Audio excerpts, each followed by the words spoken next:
ಇಲಾಖೆಯಿಂದ ಶಿರಾಡಿ ಗ್ರಾಮಕ್ಕೆ ದೊರಕಿದ ಅನುದಾನದಲ್ಲಿ ಶಿರಾಡಿ ಗ್ರಾಮ ಪಂಚಾಯತ್ನ 2ನೇ ವಾರ್ಡ್ಗೆ ಸಾಕಷ್ಟು ಅನುದಾನವನ್ನು ನೀಡದೆ ತಾರತಮ್ಯ ಮಾಡಲಾಗಿದೆ ಎಂದು ಶಿರಾಡಿ ಗ್ರಾಮದ 2ನೇ ವಾರ್ಡ್ನ ಸದಸ್ಯರು ಮತ್ತು ಗ್ರಾಮಸ್ಥರು ಶಿರಾಡಿ ಗ್ರಾಮ ಪಂಚಾಯತ್ ಎದುರು ಪ್ರತಿಭಟನೆ ನಡೆಸಿ ಆಕ್ರೋಶವನ್ನು ವ್ಯಕ್ತಪಡಿಸಿದರು.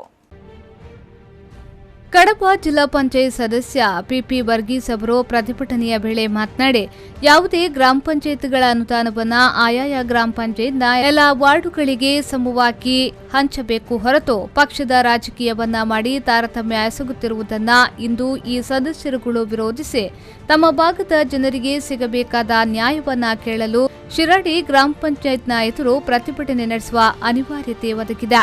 ಪಕ್ಷದ ರಾಜಕೀಯವನ್ನ ಬದಿಗಿಟ್ಟು ಲಭ್ಯ ಅನುದಾನವನ್ನ ಸಮವಾಗಿ ಹಂಚಿಕೆ ಮಾಡಬೇಕೆನ್ನುವ ಆಗ್ರಹವನ್ನ ಗ್ರಾಮ ಪಂಚಾಯತ್ನ ಅಧ್ಯಕ್ಷರಲ್ಲಿ ಮತ್ತು ಗ್ರಾಮ ಪಂಚಾಯತ್ ಅಭಿವೃದ್ಧಿ ಅಧಿಕಾರಿಯವರಲ್ಲೇ ಮಾಡುತ್ತಿದ್ದೇವೆ ಎಂದರು.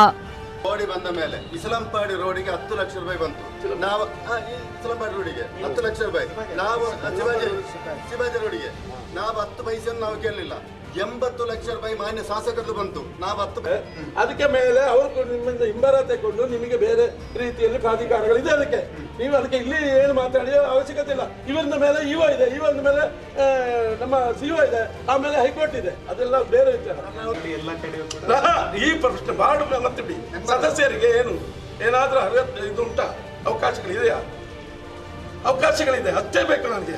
ಗ್ರಾಮ ಪಂಚಾಯತ್ನ ಸದಸ್ಯ ಎಂಕೆ ಪೌಲೂಸ್ ಅವರು ಮಾತನಾಡಿ, ಬಿಜೆಪಿ ಆಡಳಿತ ಇರುವ ಶಿರಾಡಿ ಗ್ರಾಮ ಪಂಚಾಯತ್ನ ಆಡಳಿತ ಸದಸ್ಯರುಗಳು ಒಂದಾಗಿ ಕಾಂಗ್ರೆಸ್ ಪಕ್ಷದ ಸದಸ್ಯರುಗಳಾದ ನಮ್ಮ ವಾರ್ಡಿಗೆ ಆ ಅನುದಾನವನ್ನು ನೀಡದೇ ಇರುವ ಕುರಿತಾಗಿ ಇಂದು ನಮ್ಮ ಹಕ್ಕನ್ನ ಕೇಳಲು ಬೀದಿಗಿಳಿಯಬೇಕಾಯಿತು ಎಂದರು.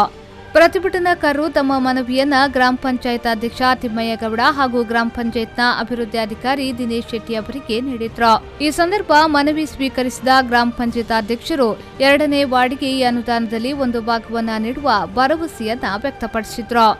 ಈ ಸಂದರ್ಭ ಕಡಬ ಬ್ಲಾಕ್ ಕಾಂಗ್ರೆಸ್ ಅಧ್ಯಕ್ಷ ದಿವಾಕರ್ ಗೌಡ ಶಿರಾಡಿ, ಮಾಜಿ ತಾಲೂಕು ಪಂಚಾಯತ್ ಸದಸ್ಯ ಮಾಧವ್ ಗೌಡ, ಎಜೆ ಥೋಮಸ್ ಮೊದಲಾದವರು ಈ ಸಂದರ್ಭ ಹಾಜರಿದ್ದರು. ಸತೀಶ್, ವಿ4 ನ್ಯೂಸ್ 24/7 ಬೆಳ್ತಂಗಡಿ.